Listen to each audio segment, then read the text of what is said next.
आणि या घडीची सर्वात मोठी आणि महत्त्वाची बातमी येत आहे। या बातमीने संपूर्ण देशामध्ये खळबळ उडाली असून आताच व्हिडिओला लाईक करा, शेवटपर्यंत व्हिडिओ बघा। आता अत्यंत दुःखद आणि धक्कादायक अपडेट कळतेय। अपघातग्रस्त विमानात अजित पवारांचा मृत्यू झालेला आहे। उपमुख्यमंत्री अजित पवार यांचा मृत्यू झाल्याची धक्कादायक बातमी येते। अजित पवार यांच्यासह विमानातील 6 प्रवाशांचा मृत्यू झालेला आहे। बारामतीमध्ये हा भीषण असा अपघात झालेला आहे आणि या विमानामध्ये उपमुख्यमंत्री अजित पवार यांचा मृत्यू झालाय। लँडिंगच्या वेळी अजित पवार यांच्या विमानाचा अपघात झालेला आहे आणि त्यामध्ये अजित पवारांसह 6 जणांचा मृत्यू झाल्याची माहिती समोर येते। अतिशय दुःखद बातमी, महाराष्ट्रातील राजकीय विश्वाला हादरवून टाकणारी बातमी, खूप मोठा धक्कादायक अशी ही बातमी आहे, खूप दुःखद बातमी आहे। पवार कुटुंबियावर शोककळा पसरलेली, बारामतीसाठी त्यांचा करता माणूस गेलेला आहे। राष्ट्रवादी पक्ष बोरका झालेला आहे। अजित पवार यांचा मृत्यू झालेला आहे। अतिशय धक्कादायक बातमी, उपमुख्यमंत्री अजित पवार यांचा मृत्यू झालेला आहे। अपघातग्रस्त विमानात अजित पवारांसह 6 जणांचा समावेश होता आणि या 6 जणांचा मृत्यू झाल्याचं कळतंय। अजित पवार यांचा मृत्यू झाल्याची दुःखद बातमी, अतिशय धक्कादायक बातमी समोर येते आहे। तर बारामतीमधून या क्षणाची सगळ्यात मोठी बातमी, सगळ्यात दुःखद बातमी, महाराष्ट्राला हादरवून टाकणारी बातमी, अजित पवार यांचा मृत्यू झालेला आहे। बारामतीमध्ये विमान अपघातामध्ये उपमुख्यमंत्री अजित पवार यांचा मृत्यू झाल्याचं कळतंय।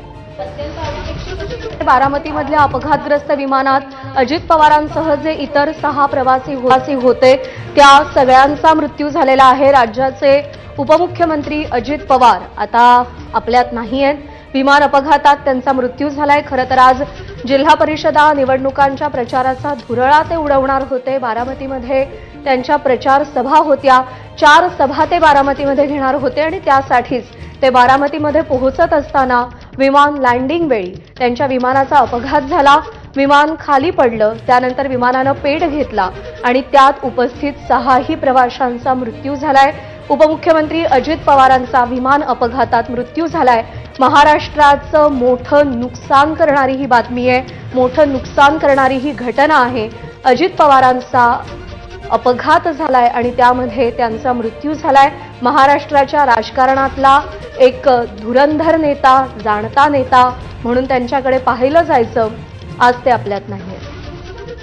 खरंच खूप धक्कादायक अशी घटना आहे प्रज्ञा। हो,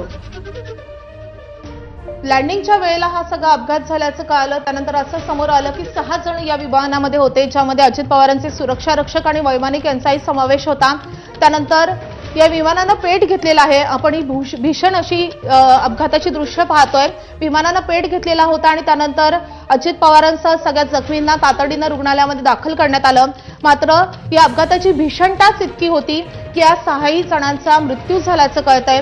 उपमुख्यमंत्री अजित पवार आज आपल्यात नाहीयेत, त्यांचा अनपेक्षित धक्कादायक असा मृत्यू झालेला आहे।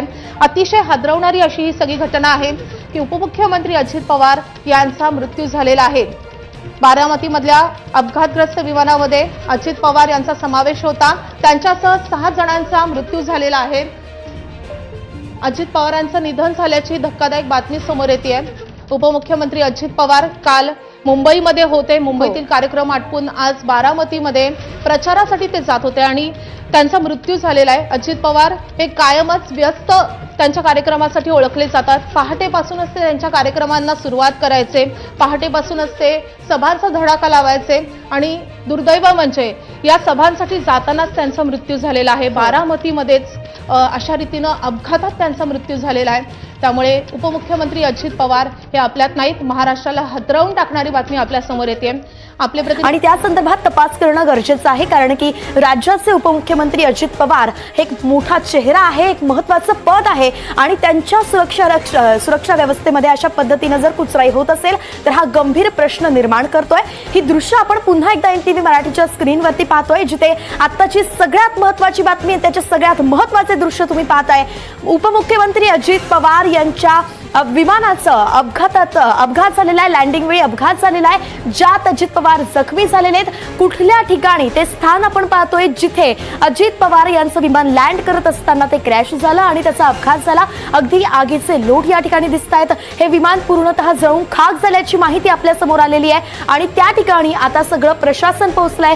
बारामतीमधले महत्त्वाचे अधिकारी असतील, पोलीस अधिकारी असतील, ते त्या ठिकाणी पोहोचलेत आणि कशा पद्धतीनं नेमका अपघात झालाय त्या स्थळाची पूर्ण पाहणी केली जाते. नेमका याला कोण जबाबदार आहे, कशा पद्धतीनं हा अपघात झाला, काय त्याची कारण आहेत, हे सगळं आता तपासले जात आहे. आणि प्राथमिक माहितीनुसार अजित पवार यांना लवकरात लवकर रुग्णालयात दाखल करण्यात आलेले आहे. त्यांच्यावरती प्राथमिक उपचार सुद्धा सुरू केलेत. अजित पवारच नाही तर त्यांच्यासोबत त्यांचे सुरक्षा रक्षक सुद्धा विमानात होते, वैमानिक सुद्धा होते आणि असे 5 ते 6 जण जवळपास गंभीर जखमी झाल्याची माहिती आपण आतापर्यंत आपल्या हाती लागलेली. ही दृश्य आपण पाहतोय त्या ठिकाणावरून जे अजित पवारांसोबत प्रवास करणारे लोक होते ते जखमी झाले. त्यांना प्राथमिक उपचारासाठी रुग्णालयात दाखल केलं जात आहे आणि कशा पद्धतीनं रुग्णवाहिका या ठिकाणी आलेली आहे आणि पोलीस कर्मचारी असतील किंवा रुग्णवाहिकेतून त्यांना घेऊन जाताना आपल्याला पाहायला मिळतात. एक्सक्लुसिव्ह दृश्य NDTV मराठीच्या स्क्रीनवरती आपण पाहतोय. अजित पवार यांच्या विमानाचा अपघात झालेला आहे. बारामतीमध्ये ही घटना घडलेली. आताची सगळ्यात मोठी बातमी आपण NDTV मराठीवरती पाहतोय. एक्सक्लुसिव्ह दृश्य पाहतोय. बारामतीतली ही दृश्य आहेत. बारामतीमध्ये आज उपमुख्यमंत्री अजित पवार दौऱ्यावरती होते आणि त्यासाठी ते निघाले. मुंबईतून जवळपास 45 मिनिटं त्यांना लागतात विमानाने बारामतीला पोहोचण्यासाठी आणि त्या ठिकाणी 8:15च्या दरम्यान हा भीषण अपघात झालेला आहे. लँडिंगच्या वेळी त्यांचं विमान जे आहे त्याला अपघात झालेला आहे, क्रॅश झालेला आहे आणि या विमान अपघातामध्ये अजित पवार, उपमुख्यमंत्री अजित पवार गंभीर जखमी झाल्याची माहिती मिळते. ही दृश्य पाहू शकतो. विमान अक्षरशः जळून खाक झालेलं आहे. हे चार्टर प्लेन होतं जे पूर्णतः जळून खाक झालेलं आहे. आग विझवण्याचे प्रयत्न सुरू असल्याचं आपल्याला पाहायला मिळत आहे. आगीचे लोट, हे धुराचे लोट आपण पाहतोय आणि त्यामुळे या अपघाताची भीषणता आपल्या समोर येते आहे. NDTV मराठीच्या स्क्रीनवरती एक्सक्लुसिव्ह दृश्य तुम्ही सध्या पाहताय. आताची सगळ्यात मोठी बातमी अजित पवार, उपमुख्यमंत्री अजित पवार यांच्या विमानाचा अपघात झालेला आहे आणि या अपघातात, या विमानात त्यावेळी अजित पवार उपस्थित होते. या अपघाताच्या वेळी ते गंभीर जखमी झालेली आहे. प्राथमिक माहिती, आतापर्यंतची माहिती आपण जाणून घेतोय. अजित पवार गंभीर जखमी झालेले आहेत. अजित पवार यांच्या विमानाचा अपघात झाल्याची ही लाईव्ह दृश्य आपण NDTV मराठीच्या स्क्रीनवरती पाहतोय. त्यांच्या चार्टर प्लेनचा अपघात झाला. आतापर्यंतचा इतिहास जर बघितला तर राज्याचे अनेक महत्त्वाचे नेते अशाच काही अपघातांमध्ये गमावल्याची दृश्य आहेत आणि याच्यात आपण पाहतोय अजित पवारांसोबतही अशीच कुठेतरी घटना घडताना पाहायला मिळते. मात्र आतापर्यंत अजित पवार गंभीर जखमी झाल्याचीच प्राथमिक माहिती समोर आली आहे. त्यांना रुग्णालयात तातडीनं दाखल करण्यात आलेलं आहे. त्यांच्यासोबत सुरक्षा रक्षक सुद्धा होते, वैमानिक सुद्धा होते आणि हे सगळे जण जखमी झाल्याचं कळत आहे. अजून अपडेट येणं बाकी आहे. पोलीस त्या ठिकाणी पोहोचलेले आहेत, तपास केला जातोय. प्रवीण दरेकर आपल्यासोबत जोडले गेलेत. प्रवीणची अत्यंत महत्त्वाची घटना आपण पाहतोय. गंभीर अशी घटना आहे. आपल्याला काय वाटतं, कुठे नेमकं इथे